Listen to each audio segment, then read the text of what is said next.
오늘 하나님의 말씀은 신명기 19장입니다.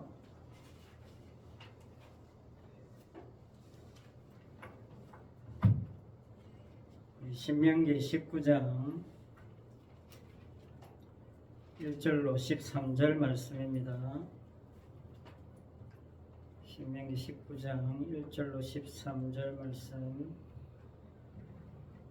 제가 읽겠습니다. 내 하나님 여호와께서 이 여러 민족을 멸절하시고 내 하나님 여호와께서 그 땅을 내게 주심으로 내가 그것을 받고 그들의 성읍과 가옥에 거주할 때에 내 하나님 여호와께서 내게 기업으로 주신 땅 가운데서 새 성읍을 너를 위하여 구별하고 내 하나님 여호와께서 내게 기업으로 주시는 땅 전체를 새 구역으로 나누어 길을 닦고 모든 살인자를 그 성읍으로 도피하게 하라. 살인자가 거리로 도피하여 살만한 경우는 이러하니 곧 누구든지 본래 원한이 없이 부지 중에 그의 이웃을 죽인 일, 가령 사람이 그 이웃과 함께 불목하러 살림에 들어가서 손에 도끼를 들고 불목하려고 찍을 때에 도끼가 자루에서 빠져 그의 이웃을 맞춰 그를 죽게 함과 같은 것이라. 이런 사람은 그 성읍 중 하나로 도피하여 생명을 보존할 것이니라. 그 사람이 그에게 본래 원한이 없으니 죽이기에 합당하지 아니하나 두렵건대 그 피를 보복하는 자의 마음이 복수심에 불타서 살인자를 뒤쫓는데 그 가는 길이 멀면 그를 따라잡아 죽일까 하노라. 그러므로 내가 내게 명령하기를 새 성읍을 너를 위하여 구별하라 하노라.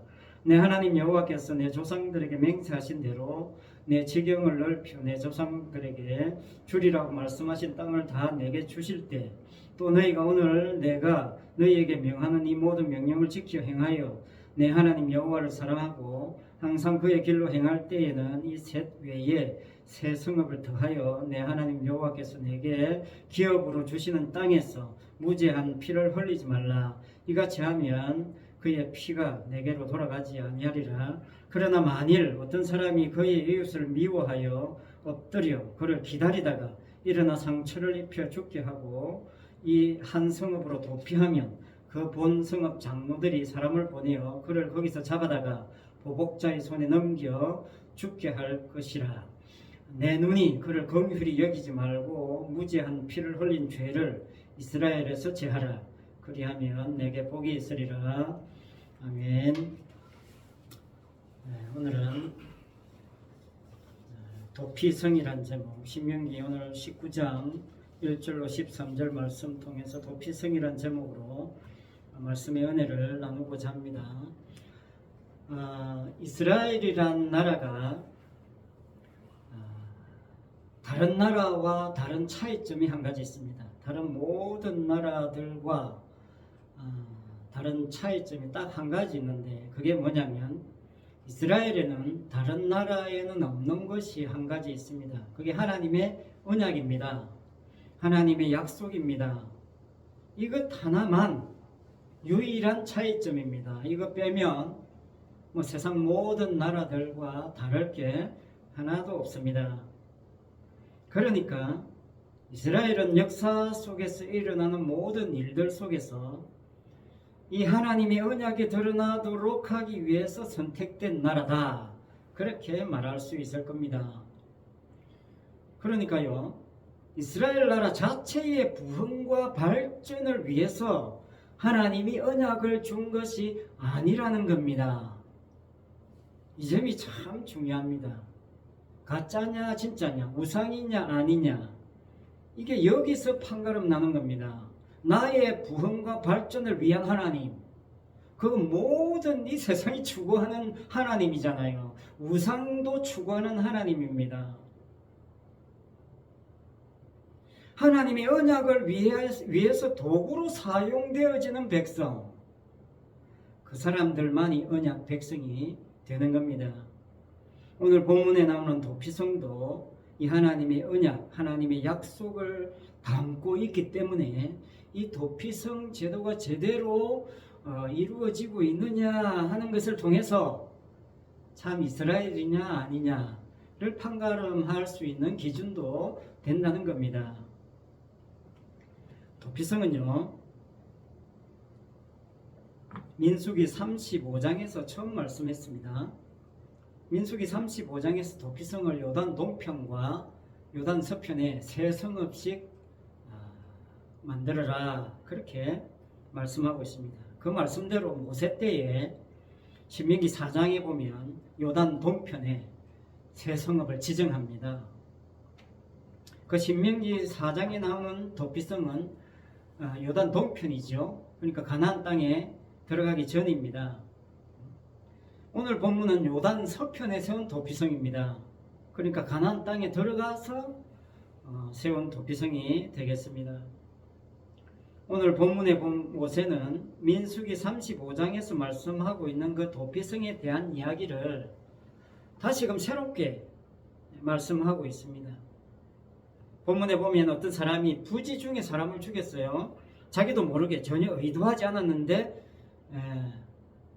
같이 일하러 간 사람이 죽게 된 그런 사건이 발생한 겁니다. 자, 내가 의도하지 않았지만 죽은 사람의 가족의 입장에서는 굉장히 억울하지요. 그래서 복수할 수도 있습니다. 그래서 하나님께서 복수하는 일이 발생하지 않도록 부지 중에 의도하지 않고 사람을 죽이게 된 그 사람을 보호하라 라는 조치로 도피성을 건설했던 겁니다. 자, 그런데 이 도피성이 가해자나 피해자에게, 그러니까 가해자도 원한이 없었죠. 아무런 악감정이 없습니다. 서로 오히려 더 친한 사이일 수 있죠. 그런데 뭐 본의 아니게 어떻게 그런 사건이 발생할 수도 있지 않겠습니까? 그리고 가족들은 뭡니까? 피해자 가족들. 그런데 도피성이란 제도가 과연 이 양쪽 사람들에게 만족할 만한 조치가 되느냐 하는 겁니다. 도피성이 피해자나 가해자에게 서로 충족할 수 있는, 현실적으로 만족스러운 조치가 될 수 있겠느냐 하는 겁니다. 따지고 보면 전혀 만족스럽지가 않죠. 피차 서로 억울한 겁니다. 생기지 말아야 할 일이 생긴 거죠. 하나님은 어떤 분입니까? 이런 일 사전에 막을 수 있는 분 아니겠습니까? 도피성 만들지 말고 이런 사건 그냥 아예 안 생기게 하면 되지 않겠는가? 왜 이런 어처구니 없는 일을 발생시켜 놓고 도피성 만들고 거기 들어가라, 이런 조치, 사건 자체도 피차 힘들지만 하나님의 조치 자체도 사실은 만족스럽지 못합니다. 힘듭니다. 피차에게 힘든 조치가 되는 겁니다. 그런데 문제는 뭡니까? 하나님께서 왜 이렇게 하실까 하는 거죠. 여러분, 우리는 항상 뭘 우선 생각합니까? 하나님, 내가 왜 만족할 만한 결과를 나에게 주시지 않습니까? 인간은 항상 자기 위주입니다. 내가 원하는 결과를 주십시오. 내가 기도하는 바를 응답해 주십시오. 내게 유리한 쪽으로 일 처리 좀 해 주십시오. 이게 인간이 원하는 것 아니겠습니까? 모든 인간이 기도하는 내용이 따지고 보면 다 그런 수준에서 50보 100보입니다. 중요한 것은 하나님께서 뭘 의도하시는가 하는 거죠. 그 하나님의 뜻이 뭐냐 하는 것이 우선되어져야 하는 겁니다. 그 내막을 좀 살피라 라고 해서 하나님이 도피성을 지정하시는 겁니다.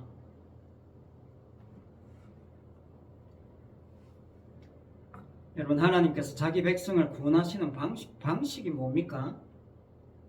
죄 없는 아들 예수 그리스도를 십자가에 못 박아 죽이시는 방식입니다. 자, 십자가 처형 방식의 특징이 뭐냐면요, 나무에 사람을 매다는 겁니다. 그러니까 사람을 지상에서 이게 띄우는 거죠. 나무에 매달아서 지상과 분리시키는 겁니다. 그러니까 이 땅에서 끌어올려진 상태라는 거죠. 이 땅과 분리된 모습이 십자가의 처형 방식입니다. 자, 이게 다른 말로 뭐냐면요. 이 땅과 분리되었다는 말은 예수님이 십자가에 죽으셔서 택한 백성을 구원하신다는 말은요. 예수님이 이 땅에서 분리되었다는 것이고, 이 땅에서 분리되었다는 말은 다른 세계와 연결되어 있다, 그런 뜻입니다. 하나님과 연결되어 있다, 그런 뜻이에요. 그러니까 십자가가 뭐냐면요, 이 땅과의 분리를 말함과 동시에 하늘과 연결되어 있다는 점을 드러내는 것, 그게 십자가입니다. 자, 십자가에 달려있지만 십자가가 안 보인다고 생각해 보세요. 그냥 공중에 붕 떠 있는 모습이에요. 보이지 않지만, 우리 눈에는 보이지 않지만 하늘과 연결된 어떤 줄에, 그 끈에 매달려 있다는 겁니다. 하늘에서 그래서 끌어올린 겁니다. 그게 십자가 형틀의 모습이에요. 사람들은 예수님을 십자가에 매달아 놓고 처형시켰다, 그래 생각하지만 하나님께서는 십자가를 가지고 하늘로 끌어당겨 올렸다는 겁니다. 그러니까 하늘과 연결된 연결고리가 십자가라는 뜻이에요. 하늘에서 끌어올리는 방식이 십자가 방식밖에 없다는 겁니다. 이게 오늘 말씀에서 굉장히 중요한 포인트입니다. 십자가는요, 하나님 아버지와 아들이 연결되어 있다는 것을 유일하게 증거하는 방식이에요. 다른 방식으로 하나님과 아버지의 연결점을 찾으면 안 된다는 뜻이에요. 십자가 말고 다른 것으로 하나님과 연결을 시도한다. 그게 뭡니까? 그게 우상이거든요. 그게 사탄의 주특기입니다. 자기 실력으로, 자기 기도 실력으로 나 하나님과 함께 연결해봐야지. 자기 예배 드림으로 나는 하나님과 연결되고 하나님과 오늘 한번 접촉해봐야지. 이런 거 안 통합니다. 그게 우상의 주특기입니다. 하나님은 오직 십자가로만 연결시켜요. 십자가로 연결된 것만 끌어당겨 올립니다.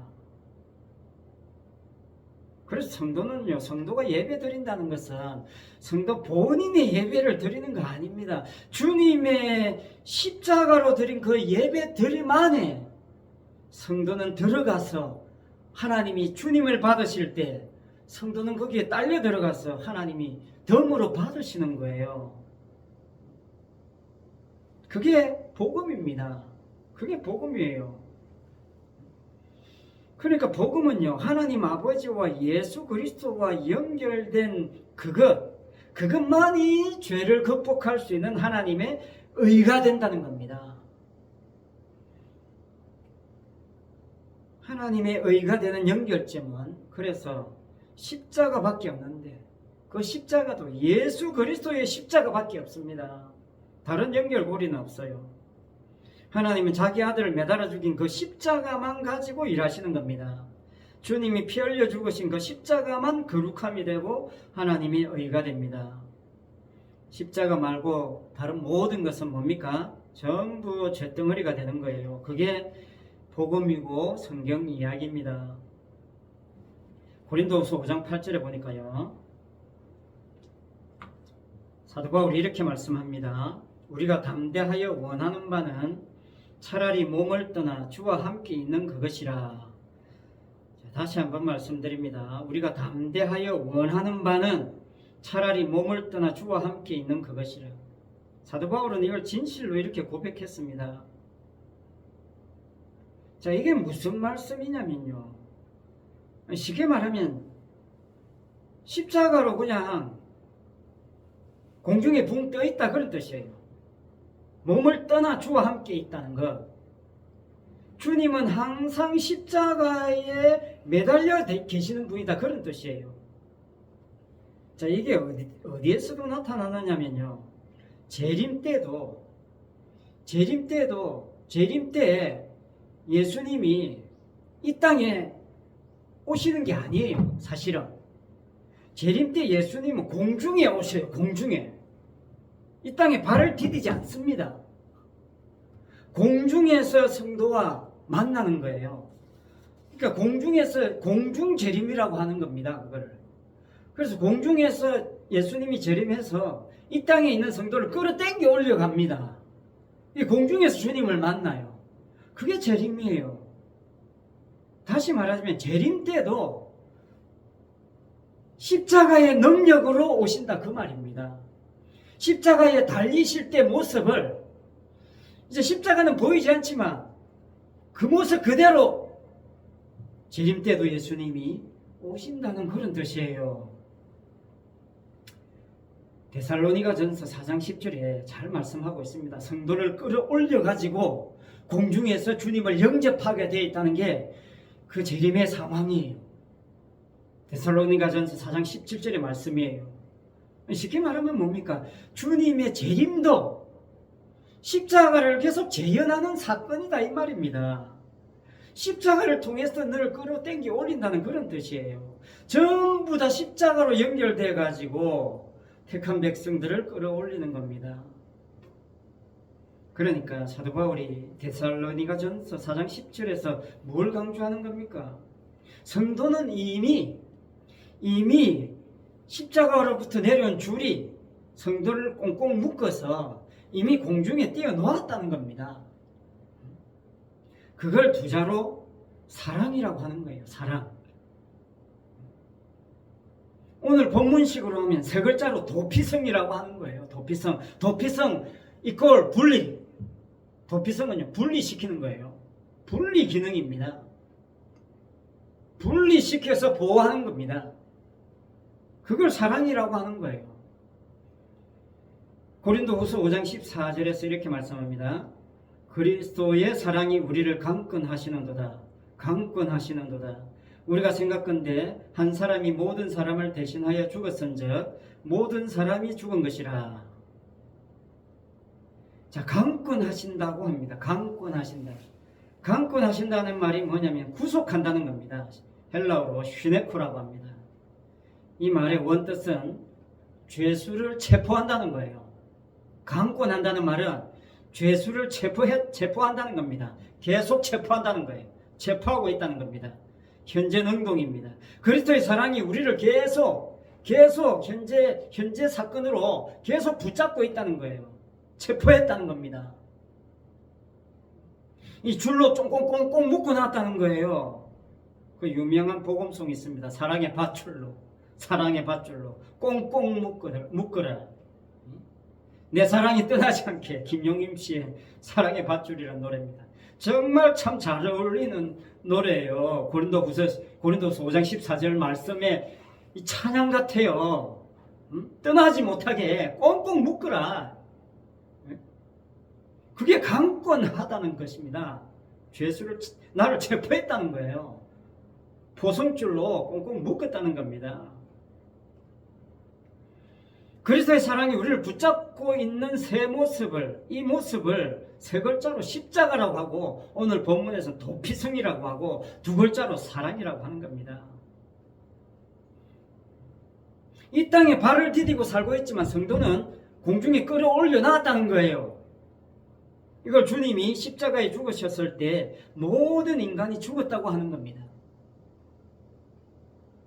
이게 무슨 말이냐면 하나님은 모든 인간을 죽은 자로 봐요. 모든 인간을 죽은 자로 봅니다. 그 죽은 자 속에 하나님이 택한 백성을 살려내는 거예요. 도피성이 바로 이 점을 이야기하고 있다는 겁니다. 도피성 결론부터 이야기하면요. 당신은 누구와 연결되어 있느냐? 이게 도피성입니다. 도피성에 이미 먼저 들어가서 살고 있는 분이 계세요. 그분과 연결되어야 된다라는 점을 이야기하기 위해서 도피성 만든 겁니다. 도피성 밖에 있는 사람들은 해당 사항 없다는 게 아니에요. 이 도피성을 통해서 도피성 밖에 있는 사람들도 도피성 안에 있는 저 제사장과 연결되지 않으면 너는 죽은 자나 똑같다는 겁니다. 도피성 만들고 살인자를 도피성에 도피시키는 이유가 여기에 있습니다. 오늘 본문에 이웃 사람하고 나무하러 간 사람 전혀 친해서 같이 갔지 않겠습니까? 그런데 전혀 예상치 못한 일이 발생했죠. 도끼로 나무 찍었는데 도끼날이 빠져나갈 줄 어떻게 알았으면 그게 이 친구에게 맞아가지고 죽을 줄 어떻게 알았겠습니까? 여러분, 이런 뭐 도끼질 잘한다고 이게 이런 일이 안 생기는 거 아닙니다. 도끼 관리 평소 잘 안 해서 그렇다, 뭐 그런 소리 할 게 아닙니다. 조심하지 않아서 일어난 일이 아니에요. 하나님께서 벌리신 일입니다. 여러분, 인간이 자기 자신을 관리할 수 있습니까? 최종적으로 인간은 자기를 관리 못해요. 자기 수준에서 그냥 적당하게 관리할 뿐이지, 자신이 자기 자신을 온전하게 관리할 수 있는 인간은 아무도 없습니다. 왜냐면요, 인간은 죽었기 때문이에요. 예수님 십자가에 죽으실 때 죽었다고 했잖아요. 한 사람이 모든 사람을 대신하여 죽었은즉 모든 사람이 죽었다고 했습니다. 죽은 상태에서 뭔 관리가 되겠습니까? 하나님이 살려주셔야 관리가 되는 거죠. 그래서 지난 시간에도 말씀드렸습니다. 로마서 1장 6절, 너희도 그들 중에서 그리스도의 것으로 부르심을 받은 자니라. 그리스도의 것으로 부르심을 받은 자니라. 우리는 우리 것이 아니라는 거죠. 그리스도의 것으로 부름 받은 겁니다. 내가 내 것이 아닌 것을 알게 하려고 도피성 만들어 놓았고 십자가에 달리게 하신 겁니다. 여러분, 인생이 마음대로 됩니까? 여러분, 자기 삶이 자기 마음대로 돼요? 안 됩니다. 안 돼요. 왜? 내가 내 주인이 아니기 때문에 안 되는 겁니다. 주인이 따로 있기 때문에 그래요. 그래서 쉽게 말하면 도피성 가서 네 인생의 주인 만나보라, 그런 뜻이죠. 네가 네 인생 주인 아니라 네 주인 따로 있다. 도피성에 가면 있다. 그거 말씀하는 게 도피성입니다. 그래서 도피성은요, 도피성 그 자체가 중요한 것이 아닙니다. 도피성에 살고 있는 분이 중요한 거예요. 그분이 제사장입니다. 부지 중에 살인한 자는 이 도피성에 들어가서 그 도피성에 살고 있는 제사장과 이제 삶을 같이 해야 돼요. 평생 동안 제사장이 죽을 때까지 도피성에서 함께 살아야 되는 거죠. 제사장과 합류가 되고 제사장과 하나가 되는, 제사장과 일치가 되는, 제사장에 이제 묶여 살아가는 그 사람이 영생이고 구원이고, 그 사람이 공중에 붕 떠서 띄워놓고 하나님이 영생을 주신 성도의 삶이 되는 겁니다. 그러면 제사장 제도가 뭡니까? 하나님이 제사장 왜 만들어 놨습니까? 제사장은 다른 것 위해서 필요한 분 아닙니다. 제사장은 뭐냐면 죄 있는 자를 죄 없는 자로 바꿔치기 할 수 있는 장치, 그게 제사장 제도입니다. 제사장에게 가면 죄 있는 자가 없는 자가 된다, 이 말이죠. 그 제사장 제도의 핵심이 어디 나오냐면 출애굽기 24장에 나와요. 출애굽기 24장은 시내산 언약 체결하는 내용입니다. 그 시내산 언약 체결의 핵심이 뭐냐면 피예요, 피. 어린 양의 피. 그래서 시내산 언약을 언약의 피라고 합니다. 중요한 건 뭐냐면 그 피를 백성에게 뿌렸어요, 모세가. 자, 백성에게 피를 확 뿌려버렸단 말이죠. 이게 무슨 말이냐면 죄인 아닌 사람 아무도 없다는 뜻이고 모든 인간 다 죽었다는 뜻이에요. 앞에서 말씀드린 고린도후서 5장 14절과 똑같은 말씀이에요. 피를 뿌렸다는 것은 한 사람이 모든 사람을 대신하여 죽었은즉 모든 사람이 죽은 것이라. 신약의 이 말씀을 구약에서는 피 뿌린 것으로 그냥 보여준 거예요. 너희들 다 죽었어, 피 뿌리는 겁니다. 유월절 때 하나님의 사자가 문에 있는 피를 보고 왜 넘어갔습니까? 피 발린 것을 보고 그 집안에 있는 사람 다 죽은 자로 간주한 거예요. 그래서 들어가서 뭐 죽일 필요가 없었다는 겁니다. 그래서 넘어간 거예요. 그래서 유월입니다. 그게 어린 양의 피예요. 그게 언약의 피고 언약의 피가 십자가입니다. 예수님의 피예요. 자, 그런데 여기 더 중요한 게 뭐냐면요, 그 피 뿌리는 타이밍입니다. 타이밍. 이 세상에서도 사람들을 타이밍 중요하다고 하잖아요. 말을 해야 되는 타이밍. 자, 이 피 뿌리는 타이밍이 언제냐면요, 백성들이 여호와의 모든 말씀을 우리가 준행하겠습니다. 이렇게 큰 소리치고 막 기도하고 찬양하고 막 부르짖고 있을 때 하나님 우리가 말씀을 다 지키겠습니다. 말씀만 해주세요. 우리가 철저하게 다 지키겠습니다. 시키만 주세요. 그렇게 말씀을 준행하겠다고 할 때 모세가 피를 뿌려버리는 겁니다. 아니, 말씀을 지키겠다고 하는데 얼마나 착합니까? 그런데 모세가 피를 뿌린 의도가 뭐냐면 말씀을 지킨다고 하는 그들에게 에라 이놈들아 네가 말씀을 지켜 너희들 말씀 못 지켜 그런 뜻으로 피를 뿌리는 거예요. 에라 이놈들아 죽어라. 너희들 이미 죽었어. 너 이미 죽었는데 무슨 말씀 지키고 자시고가 있어. 그런 뜻이죠. 쉽게 말하면 이런 거예요. 눈물 콧물 쏟으면서 기도하면서 하나님 내가 하나님을 위해서 열심히 일하겠습니다. 선교사 되겠습니다. 목사가 되겠습니다. 내가 예배 드리겠습니다. 기도하겠습니다. 헌금하겠습니다. 뭘 하든지 내가 하나님의 영광을 위해서 일하겠습니다. 나를 사용해 주십시오. 이렇게 막 간절히 기도하고 막 있는데 와가지고 피 뿌리는 겁니다. 피를 뿌려버려요. 웃기고 있네. 나는 네가 바치는 거 안 받는다는 뜻이에요. 나는 피만 받는다는 것입니다. 무슨 피? 어린 양의 피. 예수님의 피만 받지 다른 거 안 받는다는 뜻이에요. 그게 언약의 피라고 하는 겁니다. 쉽게 말하면요. 지금 여호와의 모든 말씀을 준행하겠다고 부르짖고 있는 그 백성들은 지금 자기가 그렇게 부르짖고 있는 그 자체가 지금 죄덩어리라는 걸 모르고 있다는 거예요. 네가 말씀을 지킨다고 나름 열심히 성경 공부하고 기도하고 몸부림치고 있는 그것 자체가 죄덩어리라는 거예요. 왜? 너 이미 죄로 죽은 주제에 무슨 지킨다는 겁니까? 그런 뜻입니다. 피를 뿌린다는 거냐. 말씀을 지키겠다고 나서는 너희의 그 말씀 지킴 자체가 너를 더 망가지게 만든다는 거예요. 더 우상화시키는 겁니다. 자기 자신을.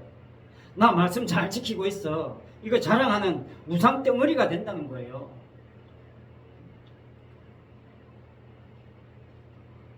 그러니까 그런 너를 구원해 줄 수 있는 것은 너를 죽일 수 있는 이 피밖에 없다는 거예요. 너를 위해서 너를 안고 십자가에 매달려 죽는 예수님의 피밖에 없다는 겁니다. 하나님이 직접 십자가에 달려서 피 흘리는 대신 죽으시는 길 외에는 네가 죄에서 벗어날 수 있는 길이 없다는 겁니다. 그게 피를 뿌리는 언약의 피입니다. 우리는 내가 하나님 말씀대로 잘 살겠으니까 이렇게 하나님 잘 섬기고자 애쓰는 나를 좀 도와주셔서 내 인생 좀 떵떵거리게 살게 해주세요. 이게 우리의 모습 아닙니까? 여기에 미혹될 가능성이 농후합니다. 우리는 이렇게 이야기할 때가 많지요. 오늘 도피성 사건 발생하는 것처럼 내가 이렇게 열심히 교회 잘 다니고 예배 잘 드리고 헌금도 잘하고 이렇게 꼬박꼬박 최선을 다하고 있는데 왜 이렇게 나에게 어려움을 주십니까? 왜 이 고생 시키십니까? 왜 내 인생 잘 안 풀리게 하십니까? 우리의 수준은 사실은 요 정도 수준이잖아요. 요 정도 수준이니까 너 도피성 한번 들어가 봐라. 그런 뜻이에요. 거기 제사장이 살고 있는 거거든요. 제사장은 그 도피성 안에 갇혀가지고 평생도록 거기 살고 있는 그 제사장 좀 만나봐라.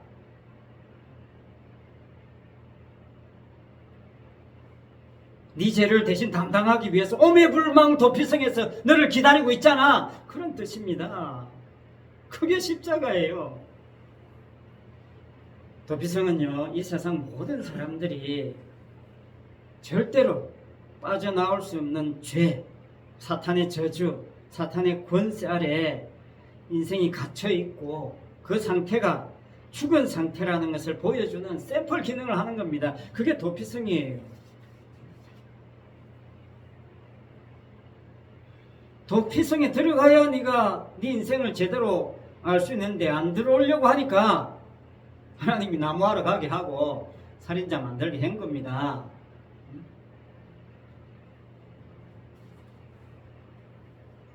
사탄이 선악과를 따먹게 해서 이 세상에 깔아놓은 판이 뭐냐면요, 선과 악을 나누는 기준을 인간 스스로가 이제 판단하는 거예요. 이게 창세기 3장 선악과 이후에 이 세상에 깔려있는 판입니다. 그걸 4차 성으로 뭐라고 하느냐면요, 인과응보라고 하는 거예요. 인과응보. 사탄이 지배하고 있는 지옥의 본질을 가장 잘 표현해주는 사자성어가 인과응보입니다. 선악을 알게 하는 나무의 실과를 따먹은 결과로 이 세상에 아주 견고하게 깔려있는 모든 사람들의 사고방식이 인과응보 사상이에요.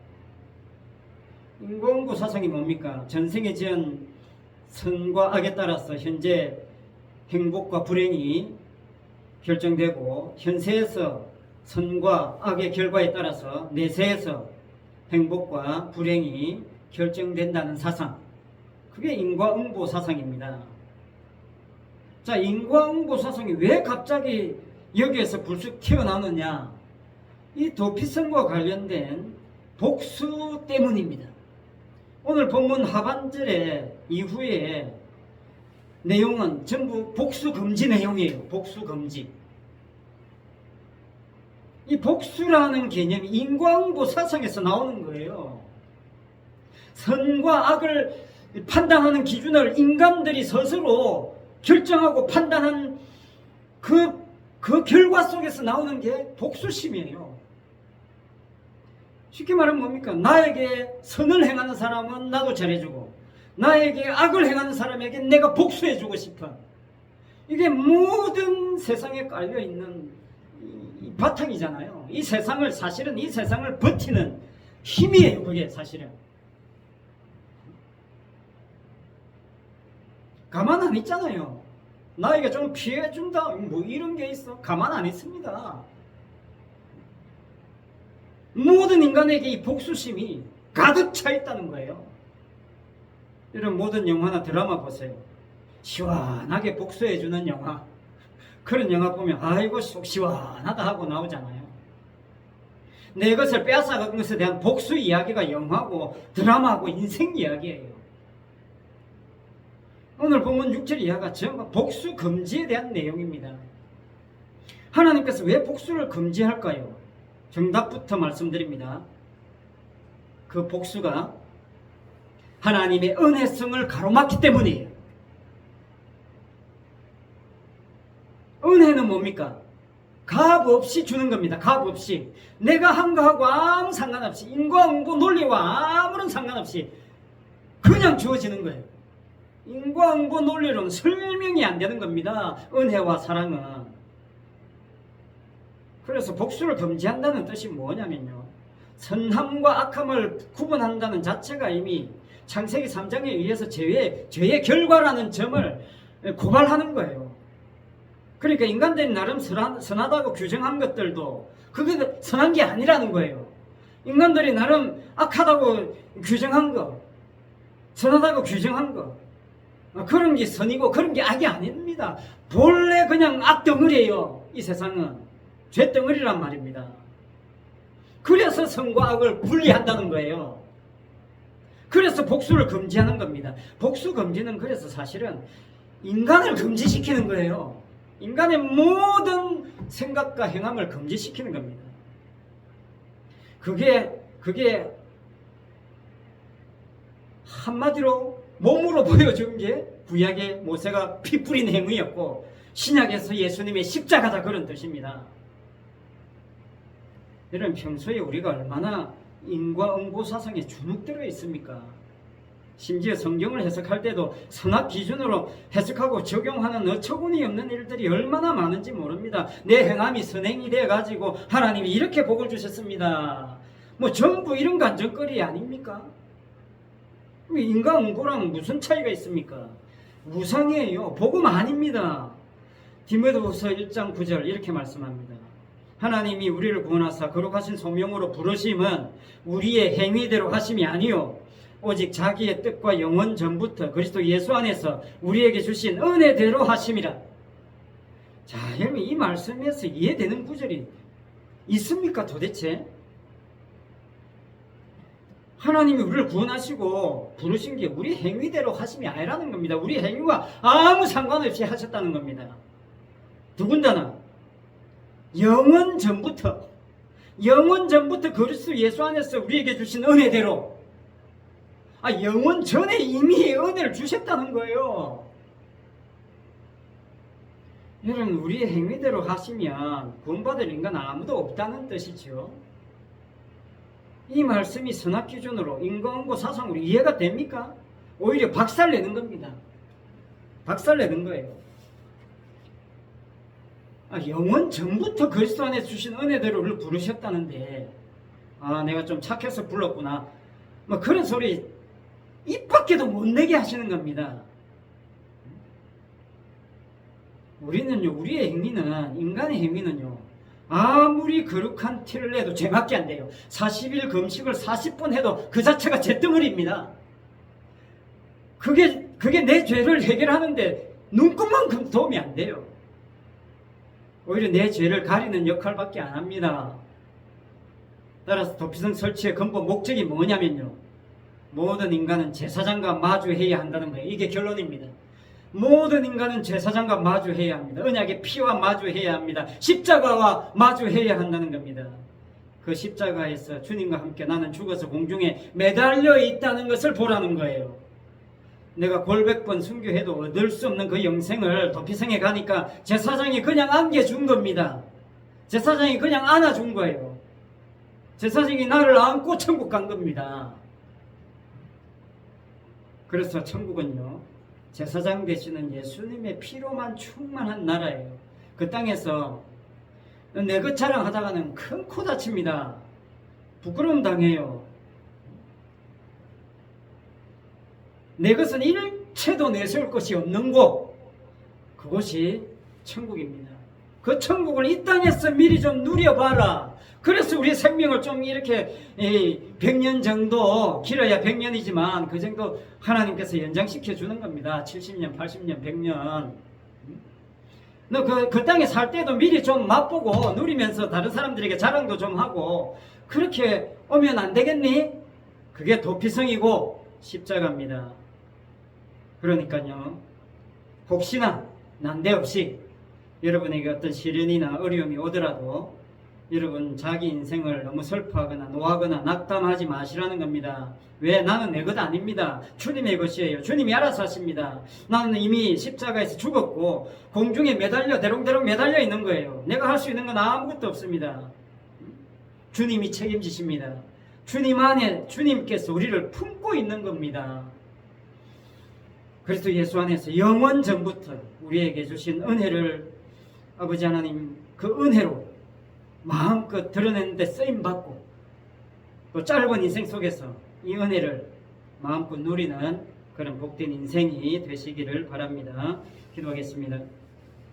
아버지 하나님, 아무것도 아닌 인생인데 그냥 죽어있는 인생인데 주님이 우리를 부르셔서 주님 안으로 불러주신 이 은혜를 우리가 잊어버리고 살 때가 많습니다. 그냥 세상 속에 파묻혀서 날마다 걱정투성이 하면서 살 때가 얼마나 많은지 모릅니다.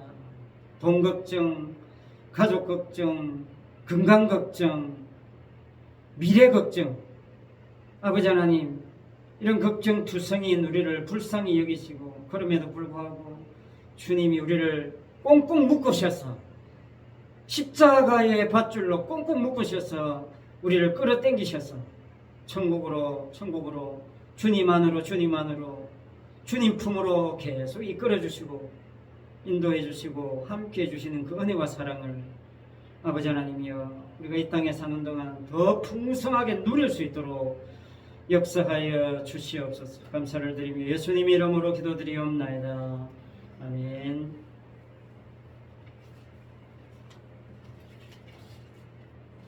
다 같이 일어나셔서 찬송 309장입니다.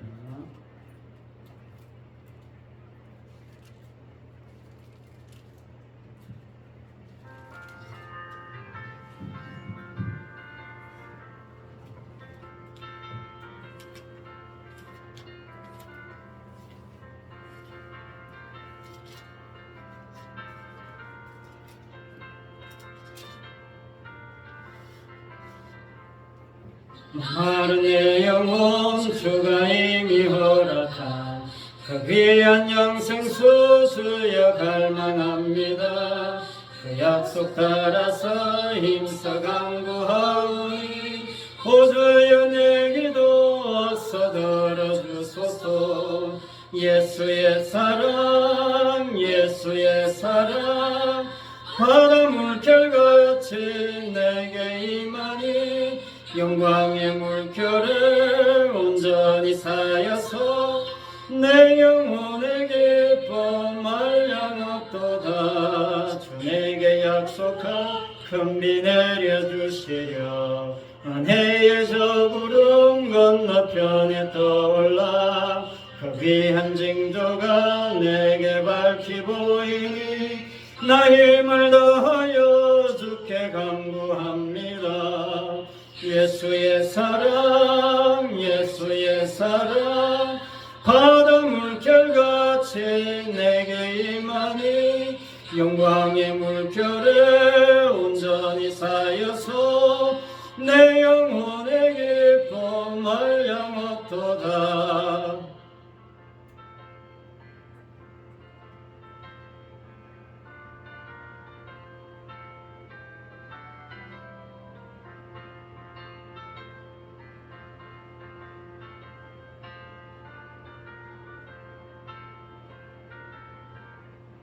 은혜의 소낙비 지금 흡족히 내려 구원의 큰 강물을 넣자고 넘쳐서 미추한 모든 죄 모두 씻어버리니 나 지금 은혜를 충만하게 받았네.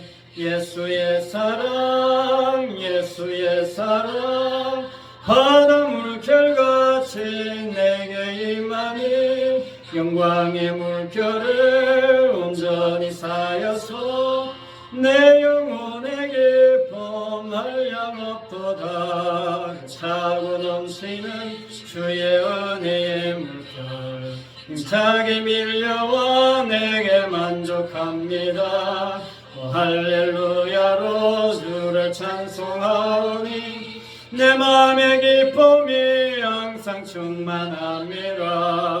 예수의 사랑 예수의 사랑 바다 물결같이 내게 임하니 영광의 물결에 온전히 쌓여서 내 영혼의 기쁨 한량없도다.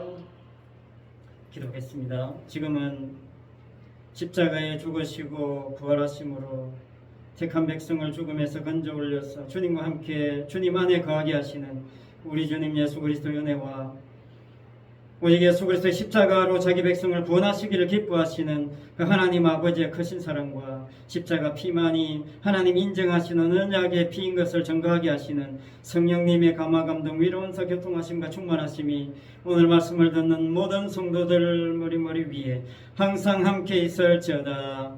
아멘.